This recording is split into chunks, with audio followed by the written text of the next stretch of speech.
Hey y'all, this is Stuart from Reanimated.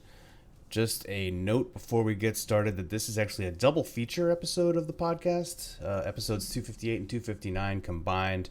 We've had a slew of technical difficulties, ferry-based difficulties, power outages, and the end result is a 3-week silence followed by a double whammy. So I guess, that's good in some circles. Anyway, buckle up, enjoy, and we should hopefully get back to sort of a normal schedule after this.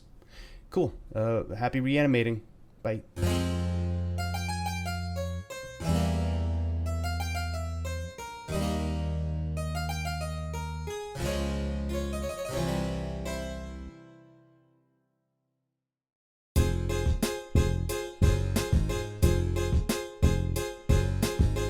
Hello and welcome to Reanimated, episode 258. This is Stuart, host A, host B, alternating between A and B, of course, is AJ Conrad from New York. How you doing? Hello. Living the dream here in New York. Or a dream, I guess. I don't know anymore. Some sort of dream. Yeah. So this week we went over 150,000 COVID deaths in the U.S. So that's news. I don't want to get too much into it today, just because it's kind of depressing to talk about. But yeah, I'm kind of over it. Yeah. California is now the really just the top of the heap. Yep. And we're getting up on how many cases was it in the U.S.? Like 4.6 million. Mm-hmm. There we are. Yep. And then it goes Brazil, India, Russia, South Africa, and Mexico is having a crazy amount of new cases too. Yeah. Let's just, I was talking to a nurse friend the other day, and she's been keeping track of the vaccine developments, and she was pretty optimistic. She said that there's one or two already in phase 3 of testing, which is human trials and AstraZeneca is now in I think that's the one that's furthest along, but there's a couple of others. And I think we have to remain optimistic about that. And in the meantime, hopefully people will get their stuff together and just wear masks for the love of God. Anyway, that's all I have to say about that. There's lots of news this week, so we can go on from depressing reality to less depressing escapism, which is kind of my choice most days. Yeah. Pandemic be damned, because we did not get a chance to podcast last week, but there was a lot of San Diego Comic-Con at home news. Yep. I don't know if did you get a chance to watch any of the panels? I watch didn't. them after the fact? I did not watch them. I was dealing with some stuff here, so. The Orange County Register newspaper was like, zombies were all over the place at the Comic-Con this year, because there was a Fear the Walking Dead. I think there was a World Beyond. There was a Walking Dead, and there was the Max Brooks zombie and pandemics talk. So.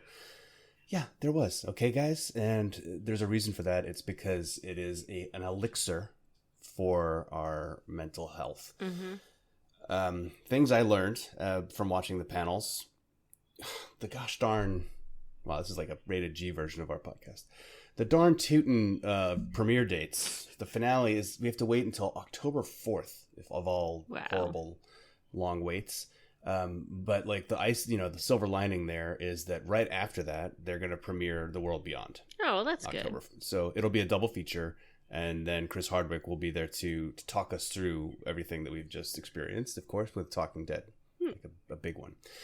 So then a week later, October 11th, Fear the Walking Dead season 6 begins. So I don't know if they're gonna just have The World Beyond and Fear the Walking Dead overlapping for the run that the first season of The World Beyond. Well, and on the brighter side, October is going to be a great month. It's for this kind of thing anyway. That's true. Yeah. A few other quick takeaways from the panel, Fear the Walking Dead panel, was that Lenny James directed his first episode this season for season 6. So, and Coleman Domingo, who has directed a couple of other ones, was on the same panel, and it was just really heartwarming to see those two kind of like patting each other on the back. Yeah. And Lenny James admitted to how terrified he was of the prospect of directing, but that he had Coleman there in his episode to turn to and be like, all right, what should I be doing? Yeah. And so it was just cool. I always like it when like actors kind of get into this kind of directing thing, and I don't know, especially given his connection with like all the shows and for so long, I'm curious to see what he does with it, so I think that's very cool. So I'm excited about that. From the Prime show, it was basically just Cudlitz, right? That's the only member of the cast who got behind the camera. Yep. So yeah, it is good to see Lenny James, who's been there, like you said, since the pilot. I mean, although he was gone for a while, but he was basically. Yeah, but he's still, to me, he's very much like part of this whole deal. So I'm psyched about this. And then there was there was a extended trailer sort of thing for season 6. Lenny James features in this season, but they were being cagey because Gimple was also on this panel, and as well as Chambliss and Goldberg. Who I am still kind of frenemies with. Probably that's even nicer than it should be. I don't think I like their storytelling approach. There is a chance, I'd say better than 50% chance, that Lenny James or Morgan will be a zombie this season. Oh, that's a bummer. He's I love him, as you know. So that would really upset me a lot. But anyway, we'll enjoy the directing while we have it. I also like that Coleman Domingo's directing things. It's all good. And I mean, in addition to all this stuff going on, there was a whole, there's like an announcement about the new Robert Kirkman show, which is all animated, based upon another work that he has done called Invincible. And man, this cast is like, wow.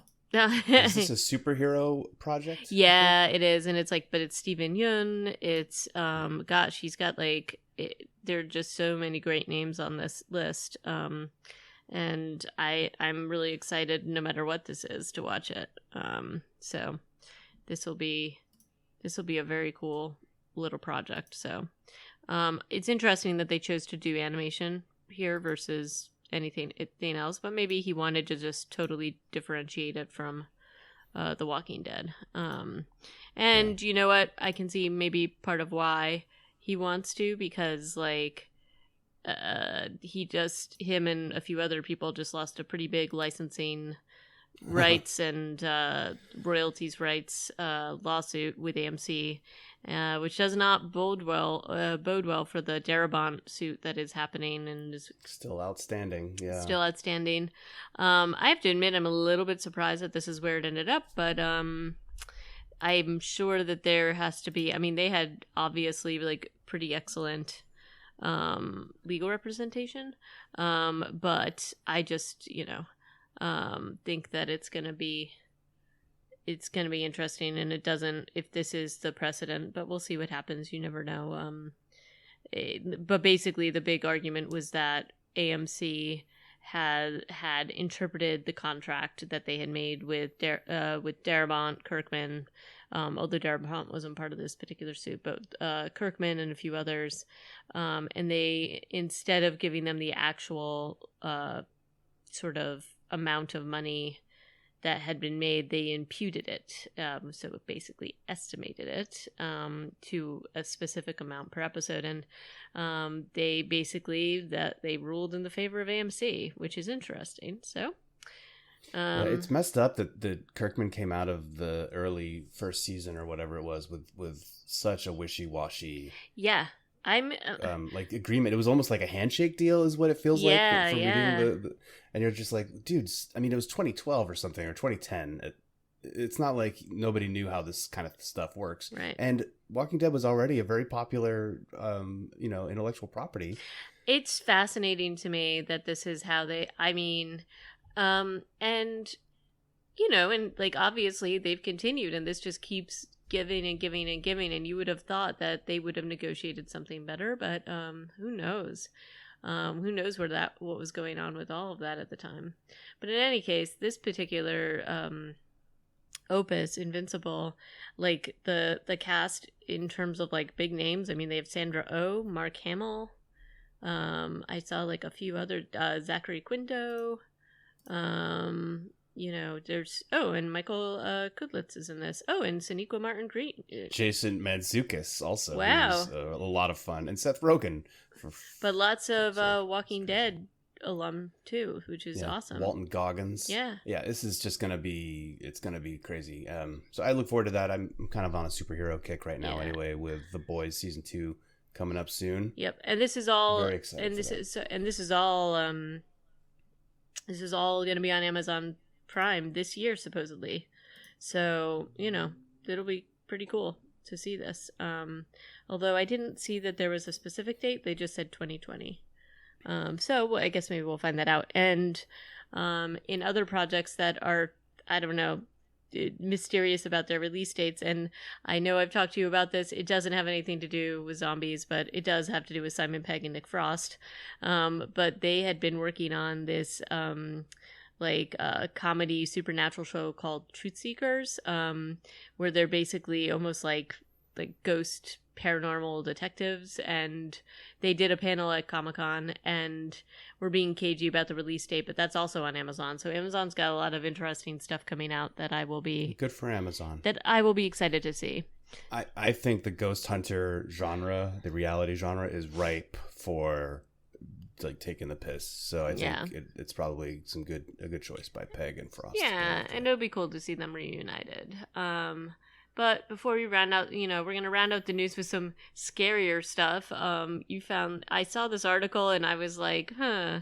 And it's basically an article about scientists delving into the depths of our oceans, coming up with these microbes, and then deciding, well, we need to figure out what these actually are because we can't prove that they exist. And so they decide to grow them, these 100-million-year-old microbes, which it's like, I don't know. There was a part of the article where they said, oh, don't worry, because these didn't develop on humans. It's not a big deal. And I'm like, that's exactly why I would worry about this. I don't think, kill them all. In 2020, this is not the year. This is not the year to revive 100-million-year-old microbes. I don't care who they are.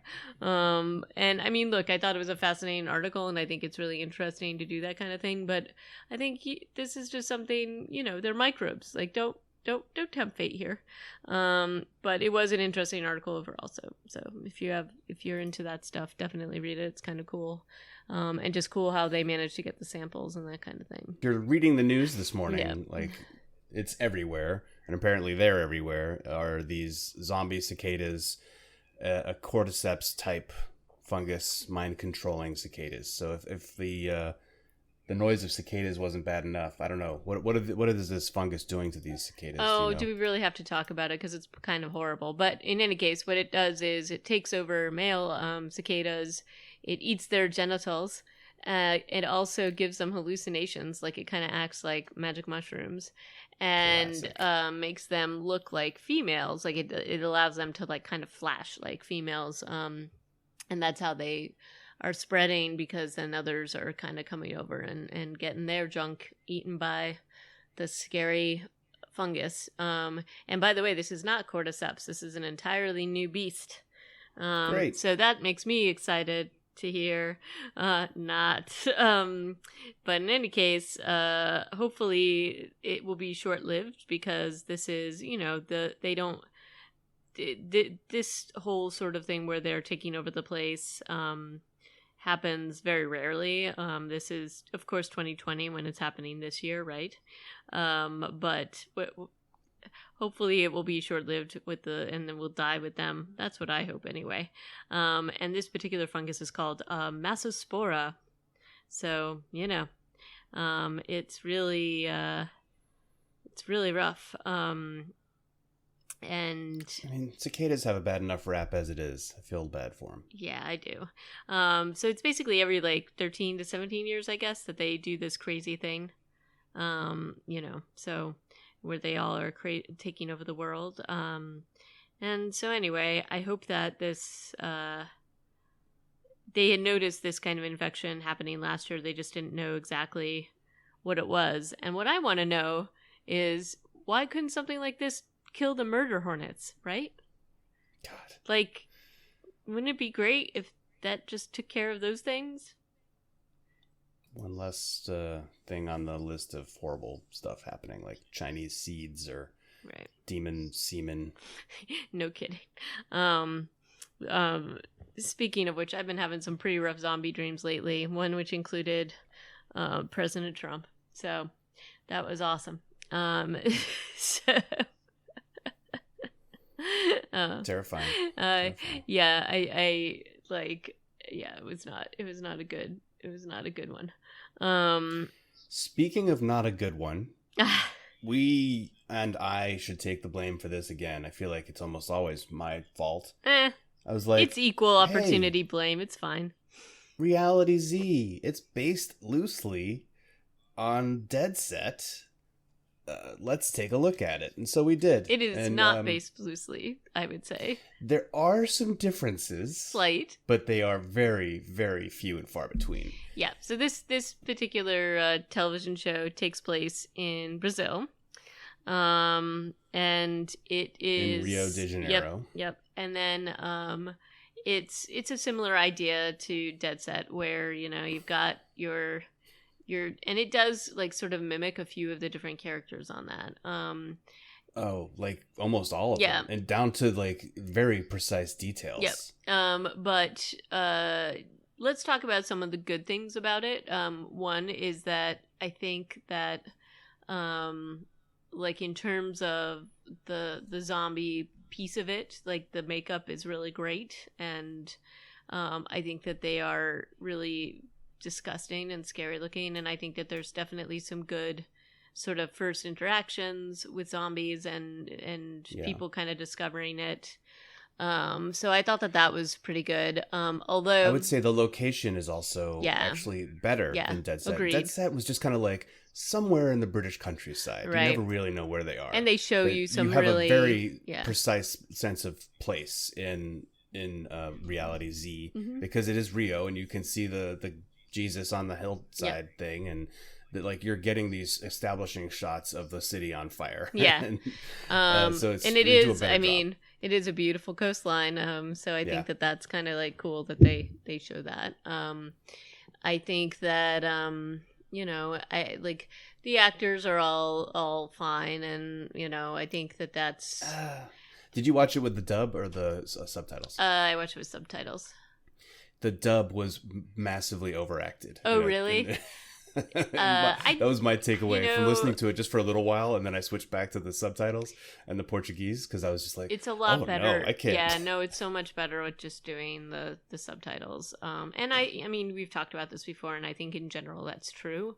And I really noticed when we watched Kingdom, that was something that I made the mistake. Like I watched like the first episode with just the dubbed, and I was like, oh, this is like not what I remember. And then when I switched back over to the subtitles, it was much better. And I felt like this is like definitely, I would say that there's some overacting going on regardless of language, but that they use, but it's, you know, it's I think because it's so close to Dead Set, it was a little boring to me. That's the main reason why we're not going to keep watching this. But there were definitely some moments, like some of the makeup was really great, some of the effects were great. There were some moments just like kind of like bloopers where like they have the kind of like the footage of the zombies walking around outside, and there's like one actor that clearly is just like kind of hanging out there, and they caught him just kind of like wandering around, not like stumbling. And then there's also like some dog that's just like wandering around through the crowd really happy, like his tail is all wagging and stuff like that. He's like, look at all these humans having a good time. He's like, what are they doing over here? Why are they like stumbling around? So I mean, I thought those were unintentionally funny, but I kind of liked them anyway.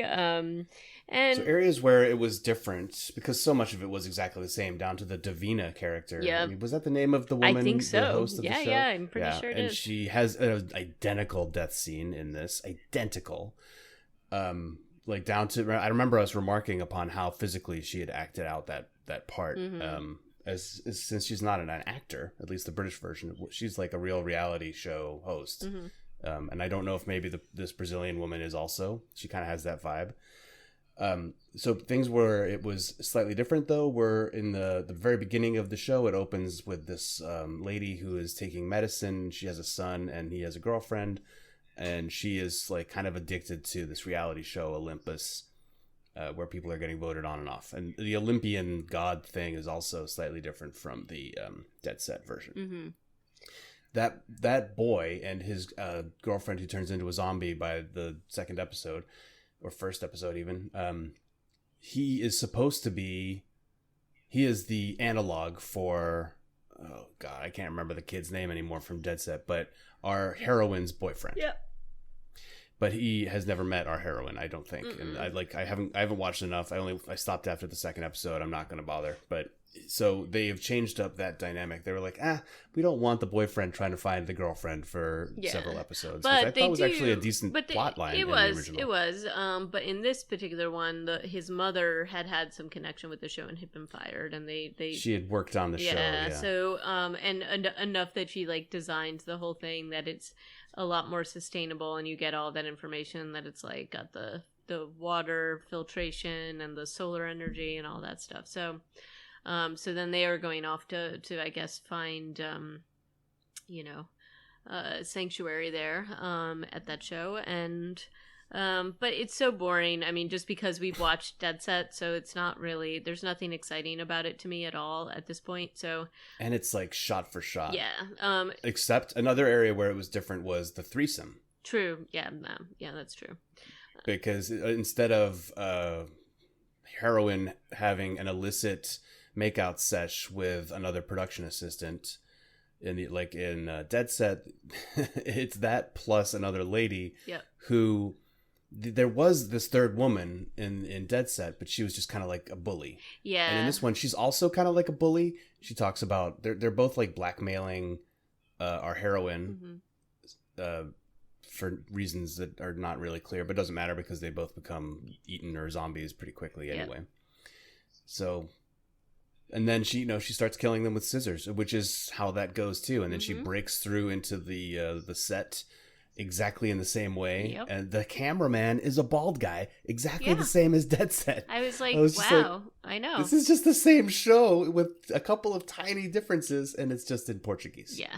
I would also say that some of the like fire, like when they show like a lot of like kind of pull away shots, like as the city is going further and further into this crisis, they show like terrible like CG like sort of coastline imagery with fires that look really fake, and then there's even this one where it's like a plane's going down, it's then you see the plane later. I kind of like the continuity there. Yeah, but still it's like I don't know, but it's still, look, I mean, I think if you hadn't seen Dead Set, go ahead and watch this. I think it's fine. It's probably entertaining. Yeah. I just don't think we can slog through the whole thing because it's like 10 episodes long, and I was like, oh, these are only like, I mean, the first one was like 30 plus minutes, and then the second one was like 25 minutes, and it felt long to me just because I think we knew what was happening. So we're gonna let this one go.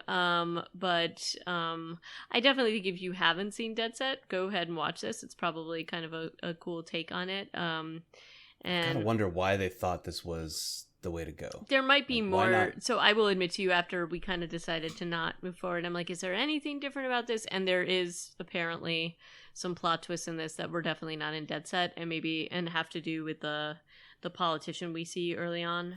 Right, that's another new character. Yeah, so I think that maybe we're being a little bit cavalier about saying we won't move on with it, but I don't feel that bad about it. So I mean, if they were considering us as an audience potential, the people who have seen the original, they did not include enough carrots for me to be like, I totally want to stick around and watch this exact show that I've seen before with 2 or 3 small changes, like throwing in a threesome. Yeah. and the old lady and her son is just not enough for me. Yeah. I mean, I'll admit to you, I started to watch episode 3, but again, it just felt sloggy. So I may decide to do this in my off time, and if it gets better, I'll let you know. Maybe we'll circle back, but I kind of doubt it. I mean, one kind of fun exercise is looking at the cast. especially of the reality TV stars, and being like, okay, so if in this show they went with X, Y, and Z people to play these characters, and in the Brazilian one they have these people, and it is kind of interesting to see like what is a stand-in from Brazil for these British versions of these same characters, and that was kind of like an interesting thing to think about, but not enough. Yeah. So, so sorry for this very short-lived review of this. But, we'll see what we're going to do next time, which I think we've decided to review a film that came out in 2016 called Range 15. And this was, it was developed by veterans, correct? Yeah, my understanding is it's the guys behind Black Rifle Coffee, and they have like a pretty popular YouTube presence. And they are, but we're gonna look at their movie and see how it goes. All right, but that's it. I think I know a very short it's such show. A short episode. We haven't done one under 30 minutes in a long time, but that's maybe good. I know. But maybe we'll get back to it. And we had more news this week anyway, so that's all good. But let us know if you totally disagreed with us about Reality Z and think we should give it another chance. Send us an email at reanimatedpodcast@gmail.com, or leave a note on our site, reanimatedpodcast.com, or you can tweet at us, reanimatedpcast.com. And join us next time when we watch or when we do a recap review of Range 15. Thank you for listening. Until the next time, ciao. Thanks for listening, and can't wait till October. Agreed. When we can finally get some Walking Dead back on the menu. Yeah. So we'll talk to you soon. Welcome, Reanimated fans, to this week's episode. Sorry we were on a bit of a hiatus, had some technical difficulties, though I think we may end up with a double episode if we can figure that out, so stay tuned for that. Have a brief news item today, but then we're going to jump into a review of a movie we had not mentioned last time because Range 15, unfortunately, was a real bust, and we decided to make a last-minute switcheroo on this and review Night of the Living Deb instead. I have some thoughts on that as well. I'm not sure what you think. And joining me as always is my intrepid co-host, coming to you through rain and wind and power outages on the West Coast, Stuart Tiffin. How are you, sir? I am great because it smells like moisture outside today. It's always weird. It's so weird to get rain in California in the summer, and I hate that that's become normal for me. But I used to, I came of age in the great Midwest where summer thunderstorms were like this awesome kind of way to blast off all that built up humidity, and so it's been weird not to have that in my life. And then this morning we had crazy lightning and about 2 hours of rain, which just doesn't happen here, so it's great. That's crazy. And in August too. I mean, nuts. Yeah. I don't know if it's going to save us from fire season, but it probably will mean we can't burn down today, I'm assuming. So I'll take it. That's awesome.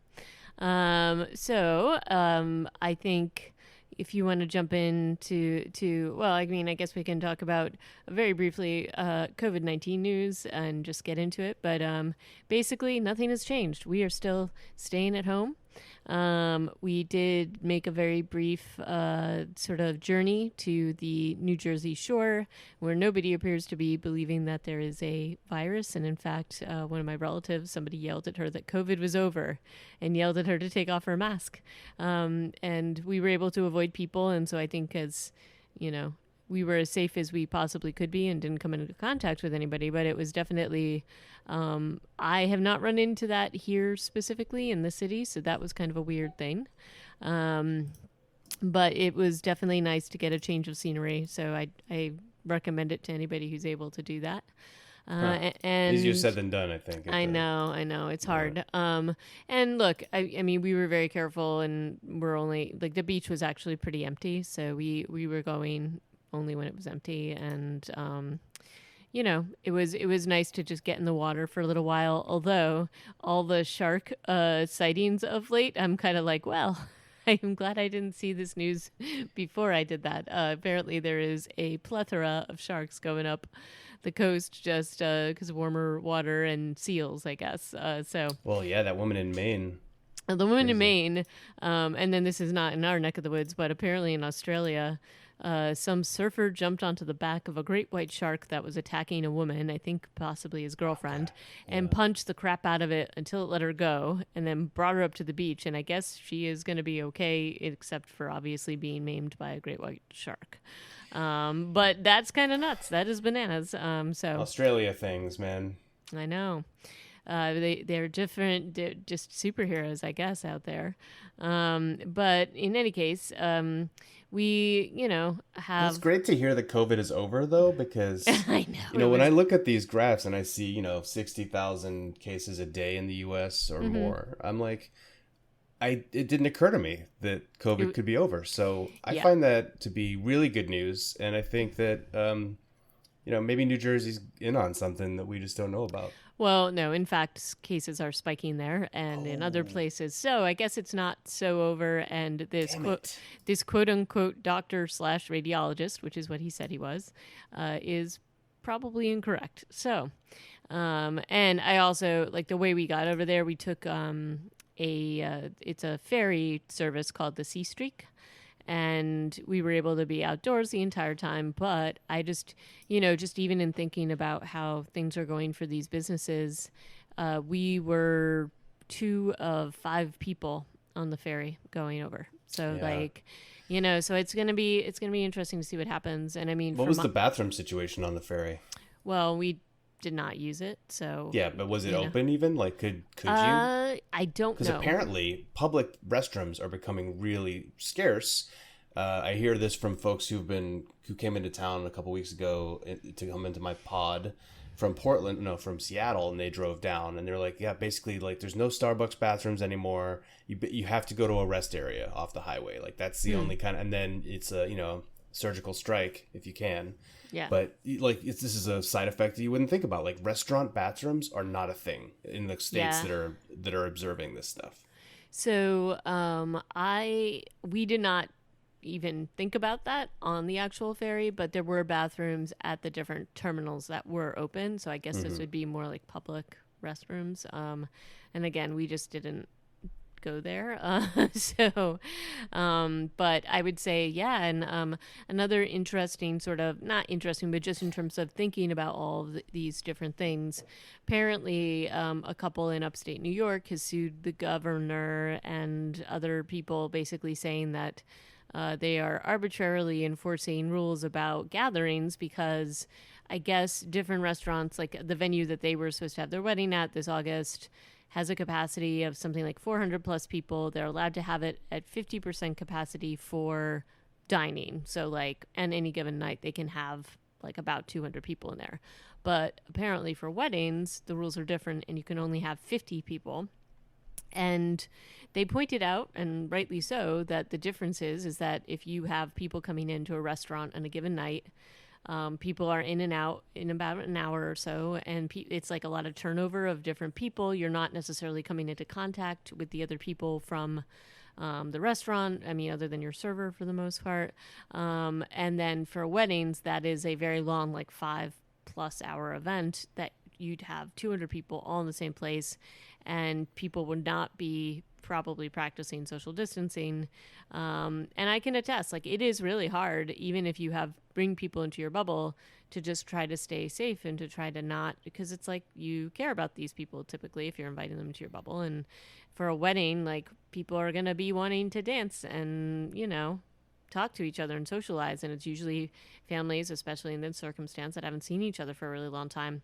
And in part, I guess what informed the New York governor, or Cuomo, and the people who were making these rules, was that there have been weddings in other countries that have become super spreader events, including one in India where apparently the groom died in addition to 100 guests. So, which, it's a wedding in India, so I would imagine it was probably pretty massive, because they tend to be a lot more people than there are generally at a U.S. wedding. But I can also, I can see both sides of what people are talking about, but I personally wouldn't be attending a wedding in this particular No, circumstance. man. Everybody I know who was this was a big wedding summer for me. I had 3, and now they've all been canceled. But everybody I know who had one planned pushed their wedding to next year. Yeah. So, Or they just did like a backyard ceremony and we'll revisit the party idea at a later date kind of yeah. thing. Yeah, and I mean the whole thing was is that and one of our friends, we actually attended her wedding via Zoom, and she only had family there at the actual ceremony, and these are all people that have been quarantining and living in their own bubble because like she wanted to make sure everybody was safe, and like I think like how in good conscience could you put on an event like that and somebody dies or multiple people die or even the risk of that. I think that's not exactly what you're looking for in terms of making memories, but I'm crazy on that point. But in any case, that's cases are still climbing. There's been a lot of vaccine news. The vaccine, which is the one being developed in Oxford, the one that is a bit based upon the research of the MERS coronavirus. I think that's AstraZeneca. I think that's the one. That one is very further. Like they are sort of wrapping up the big trials. I think they had about 30,000 people that were doing the third phase trials. Some in the U.S., some in the U.K., I think, and some in Mexico. And so far, it's looking pretty promising, but they said that they will have an update in September as to where they are. And then there's other vaccines that are also in the running. And, what it does sound like, though, for any of these is that people, you'd probably get the vaccine and then get a booster. Like, I don't think it's a one and done kind of deal.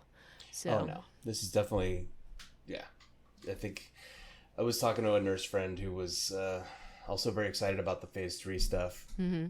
But then I was like, yeah, this is going to be a lot like anthrax was for me, which was 6 shots and then an annual booster. Yep. And the 6 shots weren't all at once. They were like spread out over. I mean, that's not to say that that's what this will be like. But the fact that antibodies aren't sticking around means I think this is going to be a moving target. And so boosters will be a necessity for sure. Now, in contrast to that and to what's going on with the phase 3 trials, the Russia vaccine really scares the crap out of me. But I guess that's what the way they're going. So they're basically just releasing it and not doing phase 3 trials. And I hope everybody's okay. I think that's like a really bad idea. But hopefully the worst that happens is that it's not as effective because hopefully it's based in solid science, but there's a lot or this is when Russia develops an X-Men project. Correct. But the main researcher, the main doctor who's doing the Oxford / AstraZeneca vaccine, one of the things she has said is like, look, lots of vaccines fail in the third phase of trial. That's why you have 3 phases. And, you're also testing them in populations and they're very narrow. Like you have an X number of people doing the phase 3 trials and things can happen where it's like, oh, this vaccine is impacting these people in a demographic, like the elderly or something like that you didn't necessarily anticipate. And you basically, that right now, maybe because she's been in the news so much, she's basically like, you have to be prepared to pull it no matter what, like, because you can't put people in danger. So that's kind of the horse I'm backing generally, because I like that philosophy, which is a scientific one. And in fact, her 3 children were part of one of the trials. So I think that also says quite a bit about it. So, so we'll see how that goes. And in any case, tracking that. But I think, I think we're in for a pretty tough fall with the flu and COVID circulating simultaneously. So hopefully people will get their flu vaccines. I plan to, but it's all there. And my work's still remoting and virtualing and doing whatever we're doing. And so that's going to probably continue for a while. And that's that. Oy. In other non-COVID news, if you're ready to move on, we've got we've got one little thing from Deadline on Zack Snyder's upcoming Army of the Dead, which is coming to Netflix in 2021. All principal photography had been completed on this project, and they were in post. And then there were some aftershocks of sexual misconduct accusations for Chris D'Elia, who is a comedian who I don't know. I've only ever really seen him on things like After Midnight, which was a Chris Hardwick Interesting high speed comedy show, which was actually a really funny show. A lot of great comics on that show. I was bummed out when it went away. So Chris D'Elia, I guess he had a part in this film, and all of his part is being replaced now by Tig Notaro, who is another stand-up comic, a lady. So I'm not sure if they're gonna have to, like, how incorporated his character was and how extensive these reshoots are gonna have to be, but that's happening. Hopefully it doesn't delay the film too much, but I think that's it's a pretty stand-up move by the production people to be like, you know what, we don't need to have this in here right now, so let's find someone who's a little less of a hot topic. Yeah, I mean, I think that it was the right move. And look, I'm not, believe me, I'm not going to be somebody that's, sort of convicting somebody outside of a court of law. But I would say that the people who have come forward is pretty convincing. I don't know if you saw any of the stuff about this, but basically, a lot of younger women came forward saying that he had been making a lot of requests and he was making a lot of, like, when they were much younger, like in their teenage years, I guess, like sexually harassing them and asking them for nude photos and, just sort of, asking them to do certain things with him, and just definitely gross and inappropriate. And, he basically came back and said, all of this was consensual and I never knowingly pursued underage women, but it's a pretty significant number of people. So I'm just saying, like, I think they probably made the right move in terms of going this route. Yeah. And, I also really like Tig Notaro. I think she's awesome. So I think that's kind of a cool thing, and it's cool that they are just basically pausing and putting this in place and just like sliding her character in. So I think that's awesome. So in any case, I'm sorry we have to wait, but I'm cool with the decision that they've made, and I definitely support it. So we'll have to wait and see a little longer on that one.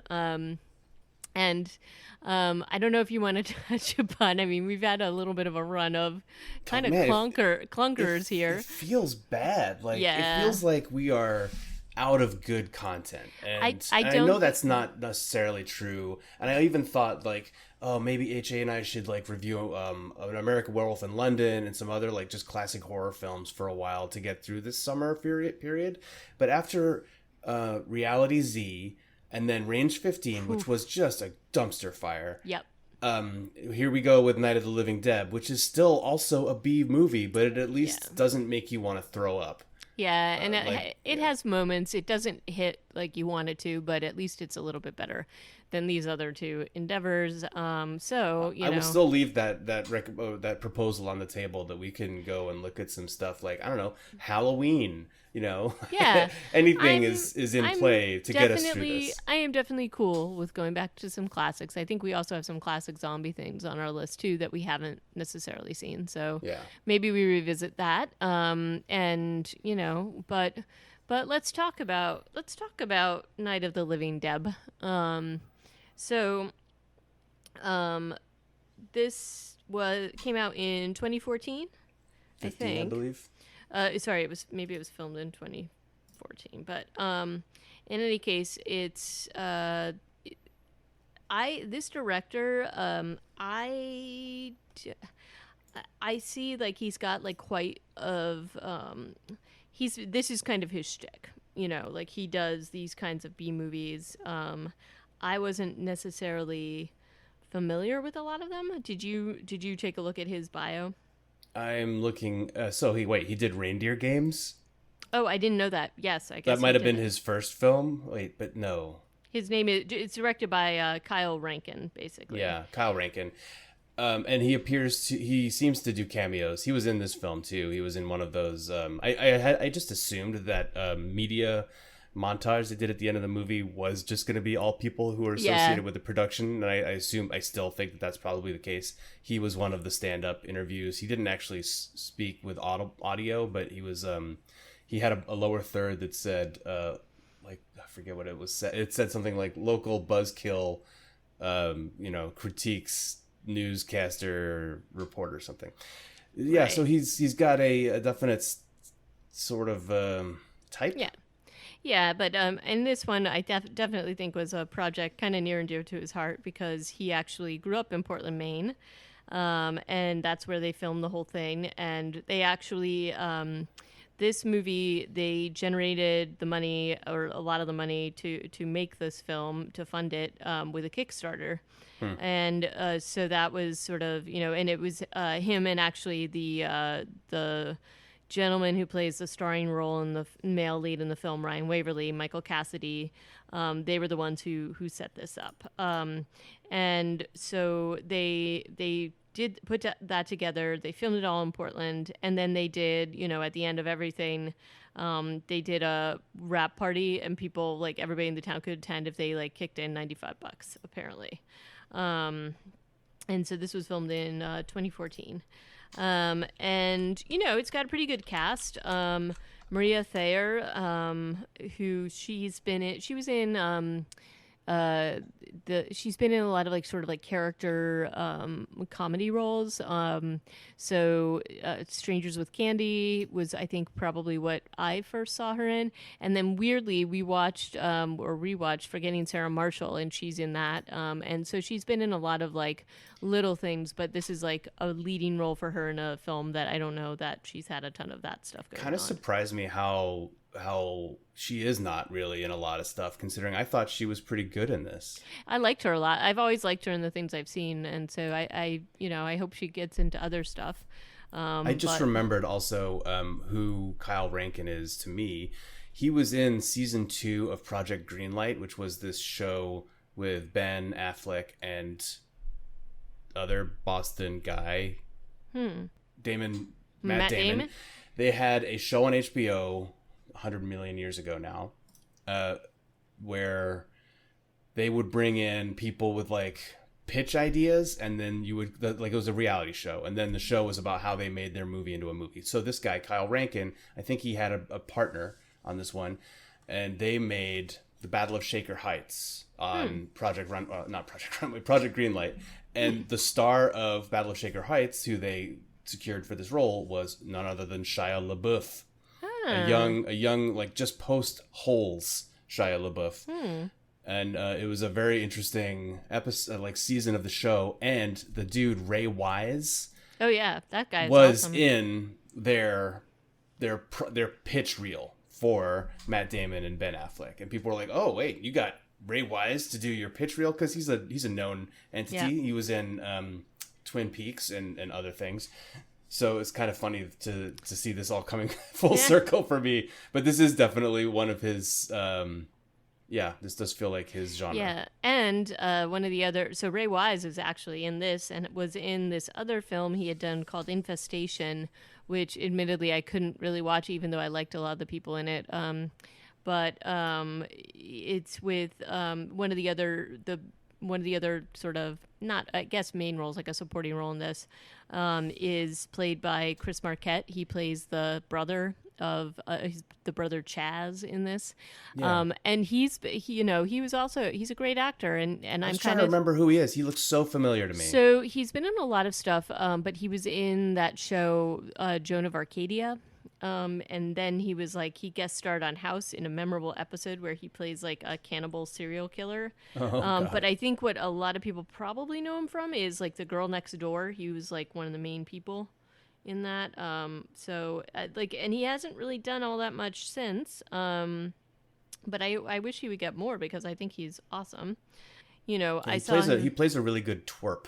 I mean, he's also great in like everything he's been in. I've really thought he was an excellent actor. Yeah. And then he was also in he was in a few episodes of Barry. I don't know if you followed that show. I've seen that show, but Yeah. and I see him credited, and I'm like, I don't. All I remember is Bill Hader, and the blonde lady and the Chechnyans. Those are the only people I remember from Barry, even though I love the show. Well, in any case, I mean this project has a lot of like good things going for it. And I think it for me it felt like it just needed just a little bit of like tweaking, basically. Like I think there were a lot of good ideas, but I feel like the cast was really strong. There was some good writing. There But was the some good writing, but not all good writing, and that's kind Yeah. of where it was almost like, and you and I have talked about this before with like these zomcom things. You kind of have to sort of decide what you're going to be and really stick with that. And it was almost like they couldn't quite figure out exactly what they wanted to be. Like you have to, if you're going to go to the totally ridiculous end of the spectrum, you really have to do that. And I don't know that it kind of did this in a little bit of a way, and then it kind of pulled it back. Like it didn't feel absurd enough, I guess, if it was my feeling. And I also thought that just some of the like, because it kind of bordered on slapstick in a few places. Yeah. So what I'm definitely thinking of is a little bit of like on the Apocalypse, and similarly they had some moments that were like totally over the top, and that makes sense if that's the way you're going, but you kind of have to stay with the same tone. I would say the tone was fairly consistent in that sort of irreverent comedy. It felt partially because also the setting of Northeast United States, Farrelly Brothers-esque. You know how those guys have that love affair with Rhode Island or wherever it is? Yeah. It kind of felt a little bit like that, a little bit small town horror movie made on a shoestring. One final cast shout out that I want to make was for the woman who plays Ruby, and I'm not seeing her in the cast list right now. Where is she? Oh, Julie Brister. Mm-hmm. She is. She's also Marva in Goliath, which is a Billy Bob Thornton lawyer show on Amazon Prime, and she's delightful in that show. And I thought she was pretty funny and like. A funny little small role, but like repeated, came back, so to speak, in this one too. And so I just wanted to give her a shout out. Julie Brister, I think, is really good, and I'd like to see her in more stuff. Yeah, she was awesome in this, even though she was not in it for very long, but she was great. So let's kick it off, and basically this is. Like you kind of get the sense of the character, really, of Deb initially. And this is the character played by Maria Thayer. And, she's out on the town night before 4th of July with her friend, Ruby. And her friend Ruby is just basically sort of egging her on and getting her to talk to this guy that she's sort of eyeing across the room. I think that I kind of liked what they did here, which is that you sort of see the beginning, which starts out truly, kind of awkwardly, like just her trying to hit on him in a very awkward way. But it immediately sets up what her character's like. You both see it with the exchange with Ruby, and then when she's trying to really awkwardly hit on Ryan Waverly, there's like moments where you have like contact embarrassment because it's really kind of awkward. Yeah, she really just launches herself into social stuff in a way that's it's disarming, but it's also just like completely out there. And it takes like probably 2/3 of the movie for Ryan to come around and enjoy that part of her. Yeah. But he also admits later that because she's funny. She cracks people up. She does not, however, crack up his fiance, who shows up and breaks up with him at the bar because plot twist. He doesn't want to go work for his dad, and some of the funny writing where she's like, "This is a package deal," and you think she's going to show her boobs, but then she just opens the pendant and there's 2 cats in there. Mm-hmm. I thought that was there's some cute little moments like that in this movie. Yeah, and actually she's played by Sid Wilder, the girlfriend, and she was in This Is the End, that the film that Seth Rogen did, which was an apocalyptic horror comedy, right? And she is apparently really into the zombie apocalypse thing, and then that's the deal. So I guess she's kind of like this is a thing that she's doing, and but they they play off of the fact that she's definitely like a she thinks a lot of herself. She's like constantly kind of she's a little bit, not a little bit, she's a lot shallow, and when we learn a lot more about Ryan, it does make you wonder why he's with her. But in any case, in this bar scene, she basically picks up this little pendant and shows him pictures of cats, and he seems genuinely upset. What are their names? Like Mayberry and Trixie and Mayberry. Yeah. Yeah. No, that was an example of some of the good writing from this movie for sure. There were also a couple of. It felt like this was written by a grammar enthusiast. Oh my God, the way graffiti. Late in the movie, there's the graffiti. That was my the favorite corrected part. Graffiti. Yeah. That is probably the highlight of the whole film, and it's just a throwaway visual, but it was pretty good. Right, and it but just also had, that Colonel also uses the term champing at the bit, which almost nobody says correctly. Yep. But I'm like, wait, they put that into the script deliberately. I know, in a way that made me like sit up and go, wait, are they gonna make a joke about? Oh no, they're just gonna let that go. Okay, yep. Cool. Yep. Cool. I do like that you and I both noticed that bit of graffiti, though. That makes me happy.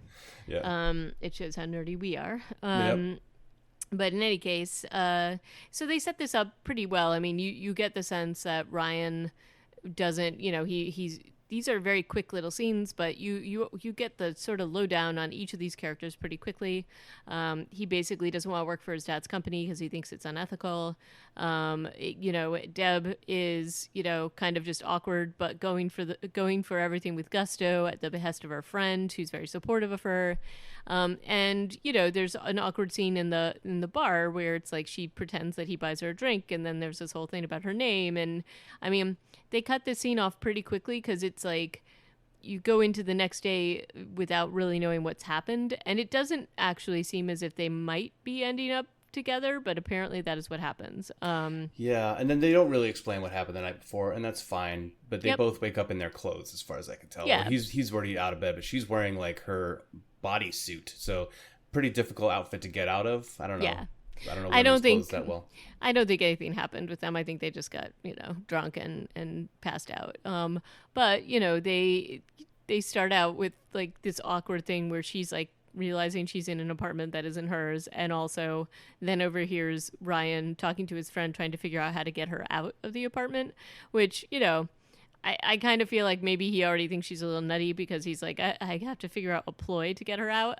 So that's kind of funny, where he just is making up family events, although he actually does have a family event to go to. So it wasn't totally a lie, but he's definitely like, their interactions from the get-go have a lot of conflict just because they're just not on the same page. And this sort of dynamic is what fuels their whole all of their interactions, and it gets a little tiring, I think. I don't know how you feel about it, but it's like it isn't enough tension or interesting enough tension, I think, to grab the audience in, but this is kind of the way they went. So there's a lot of the jokes about what a mess she is and how crazy she is, and she tells these stories that are just like off the wall stories that you go think nowhere. Yeah. And then, she makes fun of how good looking he is and his, how well put together he is. And I will say, like, the dude is handsome, no doubt.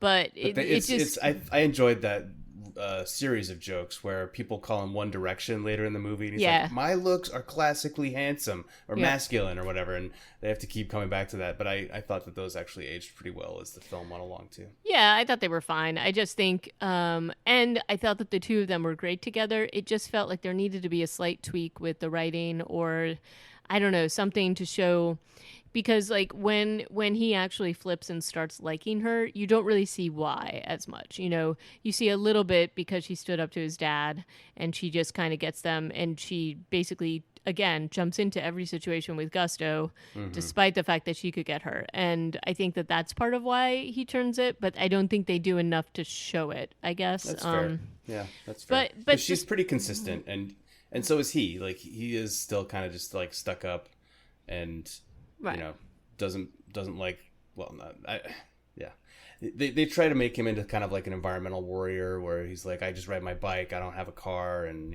fossil fuels, and he does. I guess he does kind of chill out, especially when they discover that the zombie apocalypse is happening, and she saves his life. Mm-hmm.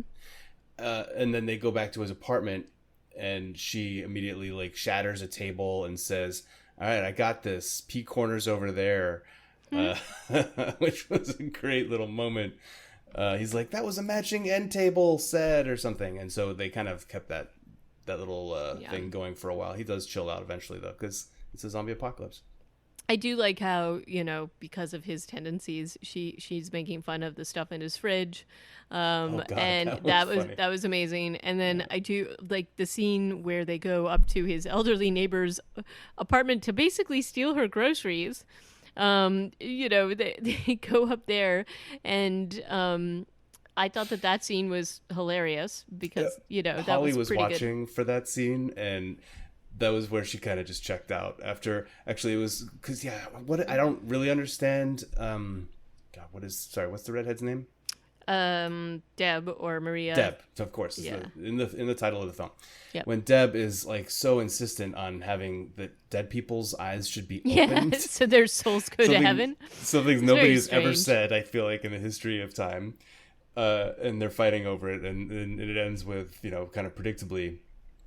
And then they try to go downstairs, and a zombie jumps out from the second floor, and Holly was like, "All right, peace, I'm out. See you tomorrow." Yep. But otherwise, it was not a scary film at all. No. Actually, but you and I, having the partners we have a very low tolerance for these sorts of things. I don't know if Bill got involved at all. No, he didn't get involved in this one, though. After starting to watch it, he probably would have been fine with this one. So in terms of their relationship, I think, she's pretty good from the get-go, but there's, that relationship could have been a little stronger in terms of how they built that. But overall, I thought that the script was pretty decent and lighthearted and fun and, ridiculous. So in terms of the, setting up the story to kind of move forward, I think they did a pretty good job. And then look, it's a low-budget film. This is not, by any means like with the effects. I thought that the zombies looked pretty good and what you would expect with a lower budget horror film. So I thought that was fine. And they didn't do all that much of it. They were just pretty much like smeared with fake blood. Their makeup was just kind of slapped on. The normal. Yeah. And they had some of the stand-ups they had at the end of the film were also like those zombies didn't look realistic and kind of making fun of people like you and me, which I appreciate. Yes, me too. But yeah, so they had like a good sense of humor about the whole thing, and I do think that it seemed like they all had a lot of fun doing this, which I think is always like a cool thing to see. Yeah. And in terms of just sort of rolling the story out. I do like the stuff that they did with, Deb, and she has that big car that can take out the zombies because it's like one of those old school sort of all like steel cars. Yeah. So speaking of effects, I mean, she runs like the first time she runs a zombie over, there are some crazy CGI there. Yeah. And actually, now that I'm thinking of it, I've seen this before in Kyle Rankin's work. I think this is a type of CG that he's like he likes to use, which is this speeding things up and slowing things down to make them look fast. Yep.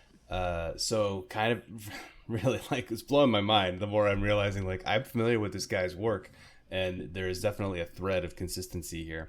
But what did you think of some of those effects? I mean, I thought they were fine, and I thought that they added to the film, and I really did actually like when they first start figuring out what's going on, and it's like slightly in poor taste, but also kind of funny, but she's basically like, oh, good thing they're not fast zombies, they're more like cerebral palsy zombies, and the other character is her main squeeze, Ryan, is like, no, that guy actually had cerebral palsy. And then a bunch of fast zombies show up, yeah. Right, but the zombies are, depending on, it's like a little bit of a tongue-in-cheek and making fun of zombie films in general, but like basically the zombies all have different rules, and so I thought that was kind of funny. Up to and including bites, which is like a very late, like 11th hour realization in the film when they're just like, yeah, bites don't infect you, it's the water. And then so you're like, well, who's not drinking the water? Right. So anyway, but there was that whole thing, and then I thought Ray Wise was great as Ryan's dad, and I also thought that the Chris Marquette as Chaz, his brother, was awesome. And they're totally over the top, Yeah. little mustache twirly, a little bit like he's not understood by his family. So I thought that, and then discovering that his father is actually knows or is at the root of the whole thing with the water supply. That was great. And I do think that that's as they roll the story along, it does move well, and so it's not like it's paced poorly, but it's just kind of like jumping from one to another. I would not by any means call this like a heavy film. It's very, very No. light. Yeah. And You know and who it's else was pretty good and had a small part was this the guy who played Colonel Newton, yeah, Brian Sacca. Brian Sacca, he was great. Yeah, he was good, and that was a well written sort of role because it wasn't what was nice about it was they took the whole like military checkpoint and kind of made it goofy but still dangerous. Yeah, and I feel like I have seen him before in something. And I think he's been in a few different things. But I can't place him, but he's one of those actors that just looked really familiar to me, but he was awesome. I mean, he looks like he's had bit parts in a lot of stuff. Like he was Yeah. in Kong Skull Island, for instance, as a helicopter pilot. So in Wolf of Wall Street and some stuff. So he's probably been in ensemble casts where you've seen him before. Yeah. It's I think he is. So again, I think that the casting was great. I think that they did a really good job with that. And when they finally get to sort of the whole part of it where the world needs to know what's happening, I did think that was like not realistic, but like, oh, okay, let's get them to the news station, and she has some knowledge of it because she was like a camera person. So I liked how they incorporated that into it. Yeah, her actual stand up is kind of terrible. I thought. I mean, terrible. it's in character because it's rambling and makes very little Yeah. sense. Yeah, it was terrible. But yeah. But I did like that sequence, and like you, I really enjoyed like all the people weighing in on her video and the people who are saying, "Oh, are these real zombies or not?" And the media sort of like turn that it takes, I thought was fun. And one of the funniest scenes I thought was actually one of the last scenes in the movie is where she thinks that she's infected with a zombie bite, and she keeps like telling Ryan that she's hungry and that wants to eat his liver and his pancreases. Pancreases. Yeah. He's like, actually, there's only one pancreas. So I actually really liked that. To me, that was one of the stronger scenes, that interaction with them. And so when you see that, you're like, oh, this had so much potential to be that for the rest of the film. But it's, but overall, I thought that they did a good job, and they had, in terms of like the different places and the different scenes in the movie. They go from his apartment, they have some road scenes, they go to the weird Yule store that her friend runs, that Ruby runs. Mm-hmm. And then they have Ryan's family's home, and then the woods, and then the news station. So they actually had several locations. Quite a few. Yeah, quite a few scenes. Which for a movie that doesn't have a huge budget, though I'm sure, I would imagine that his father's house is actually his apartment in some way. I'm sure they probably did that. It probably did that. But, I thought that was kind of they kept that moving, so you weren't really bored watching that. And I thought overall this was just, a fun, light little fare. It was definitely better than the other things we had been trying to review lately. But I don't know. I would, I think if you're into something just to kind of to jump in and have fun with it, I think this is worth a watch. Yeah, this is worth a watch. And just to because it's been weeks. It's probably been 3 weeks since we put out a podcast. Honestly, Range 15. If I can speak to that real quick, HA, are you cool with that? Oh, I'm cool with it. I just. So it's Matt Best. He's a YouTube personality and a former Army Ranger. This movie, that's using air quotes, raised a bunch of movie on Indiegogo, got a lot of, or Kickstarter or whatever, and got a lot of cameos through that. And so the cameos are really the only reason to watch this movie, but it's also the reason not to, because if you don't want to see Sean Astin in a bit part where he kind of sucks, but he's okay also, he like kind of, actually he's pretty okay. And Ron Jeremy and William Shatner and my God, I'm forgetting the name of the guy who plays the general, but he's in like Riddick and stuff. Yep. These guys are good actors. They're in a terrible film, and so for me, there were the only two reasons to watch this were to see actors that you like, but they're in this terrible film, so that's a detractor. And then the other thing is you're gonna see like 5 Medal of Honor recipients in this movie, which is kind of insane, or at least 2 or 3. And some other, if you're in this circle, and that's kind of what Matt Best's entire raison d'etre is that he makes stuff for veterans. And so this is a movie that's made for veterans, and specifically veterans who served in Iraq and Afghanistan. And so to me, it speaks to me a little bit on that level, but it's also objectively a terrible film and not worth anybody's time. Well, so I don't want to be like to be clear, I think what made me sort of this film, given they had the funding and given that they did have all these people doing the cameos, it was surprising to me that more effort wasn't put in. And given what it's supposed to be, I just thought it wouldn't. Again, it doesn't take that much effort to make that something watchable.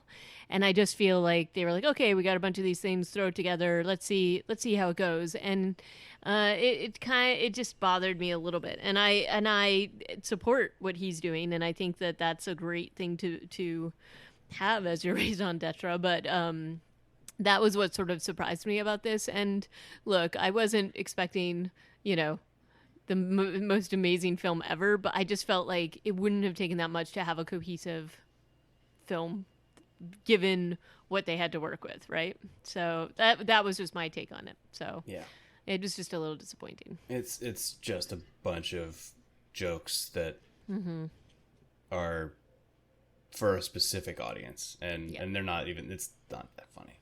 All right, but leaving that in the rear view, we're not gonna we'll speak of it no more. It'll be relegated to zombie-ass levels of bad zombie films. And well, I guess so. We're kind of done talking about Life After Deb. It was fine. It's it's Night of the Living Deb, not like you're thinking of Life After Beth.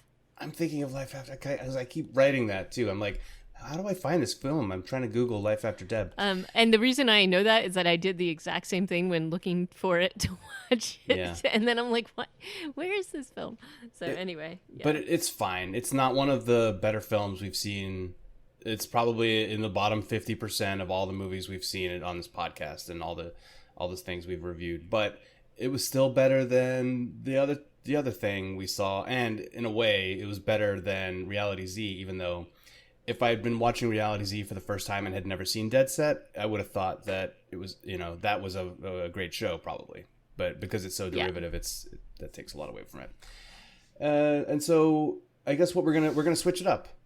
Yes. Well, tell me, you've already read it. I haven't even read it yet, but by next week I have a book report due. Yep. So we are. We decided, and this was something I think chatted about a couple weeks ago, and there was a book that came out by Paul Tremblay, and that he's written.